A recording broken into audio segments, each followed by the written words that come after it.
Este material tiene el propósito de introducirnos al estudio de la palabra de Dios. Le invitamos a congregarse con nosotros.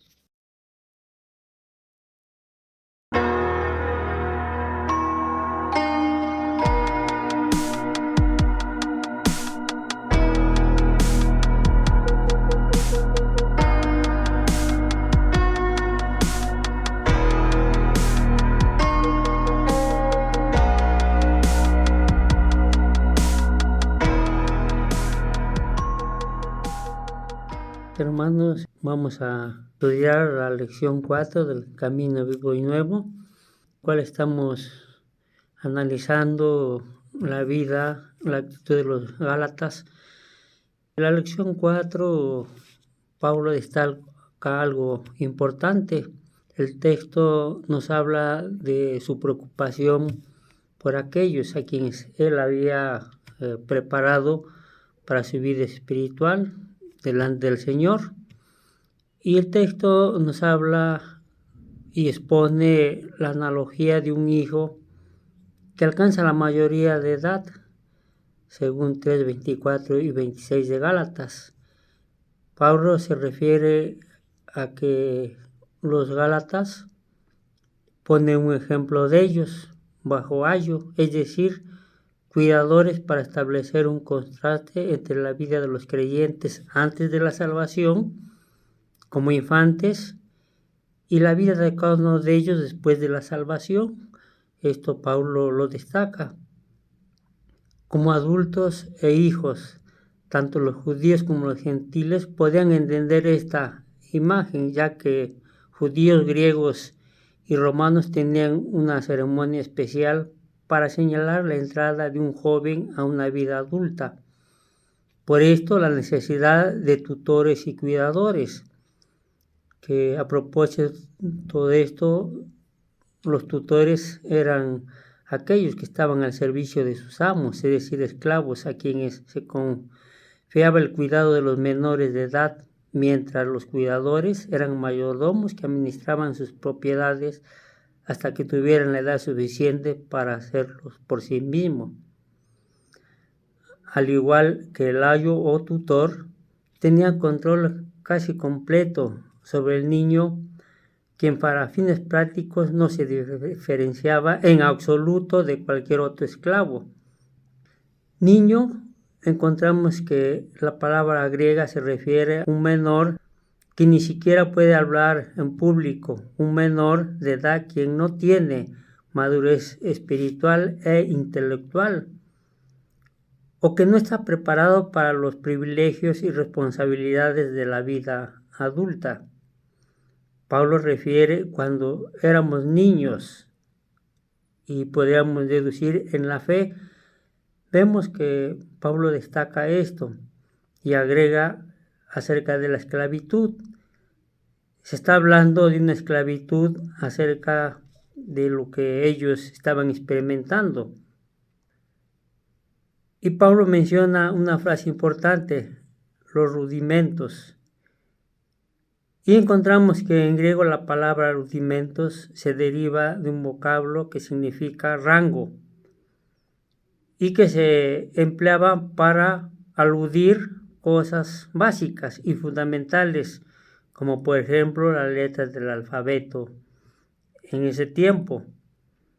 En vista de su uso en el versículo 9, Pablo les recuerda cómo es que volvéis de nuevo a los débiles y pobres rudimentos.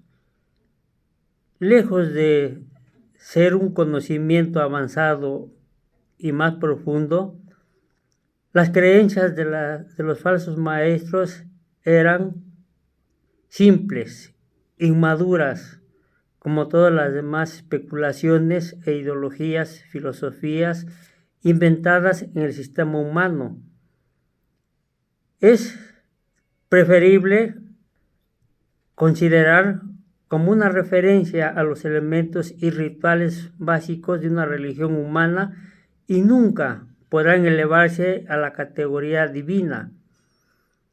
Todos estos elementos rudimentarios son una muestra de inmadurez en la conducta de los niños, de aquellos que empiezan en su fe. Que todos estos todavía están bajo servidumbre o a un custodio o guardián, como lo describe Pablo.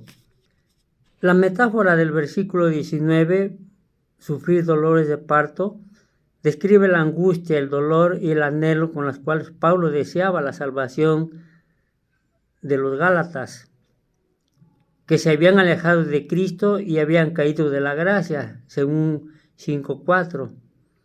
Es como si ellos necesitaran un segundo nacimiento espiritual y él mismo como una madre que sufriera de nuevo los dolores de parto para que Cristo pudiese formarse en ellos, según Gálatas 4:4.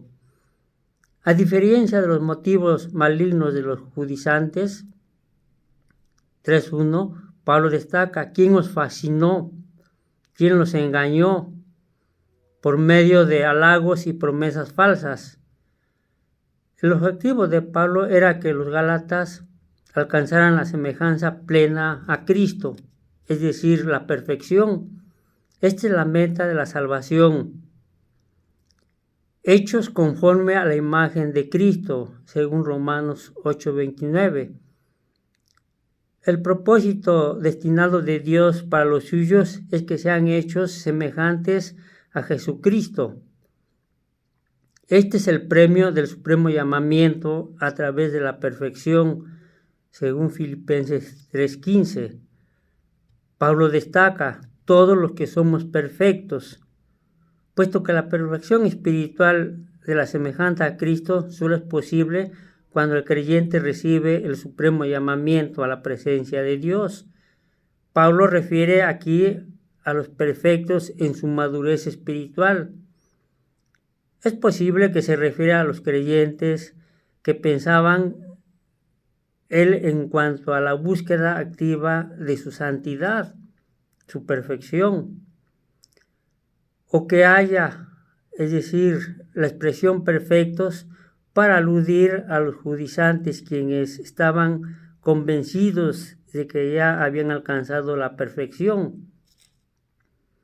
Ahora bien, los creyentes debemos mantener la actitud de buscar el premio máximo de la semejanza de Cristo, porque todos los fieles tenemos perfección en Cristo y completos en Él. Colosenses 2:10 así lo afirma. Tanto en su posición delante de Dios por la justicia perfecta de Cristo, que les ha sido imputada como resultado de la unión con Cristo. Dios considera a los cristianos tan santos y perfectos como su Hijo. Pablo tuvo que exponer estas afirmaciones para que los gálatas pudieran entender lo que es la perfección de Cristo y de todos los creyentes. Es interesante que en la asimilación encontramos el texto de Hebreos 6:1. Ahí se destaca: vamos adelante a la perfección. Y encontramos que no es cuestión de que los aprendices sean llevados por sus maestros, sino que ambos deben ser llevados delante de Dios. En la pregunta 2 se destaca la palabra niños y vemos que se habla de un letargo espiritual y la respuesta tardía a las enseñanzas del Evangelio. El Evangelio previene las enseñanzas adicionales. El no apropiarse de la verdad del Evangelio produce incapacidad para rechazar enseñanzas adicionales o rudimentarias. Cuidado con esto. Que el Señor bendiga su santa y bendita palabra. Amén.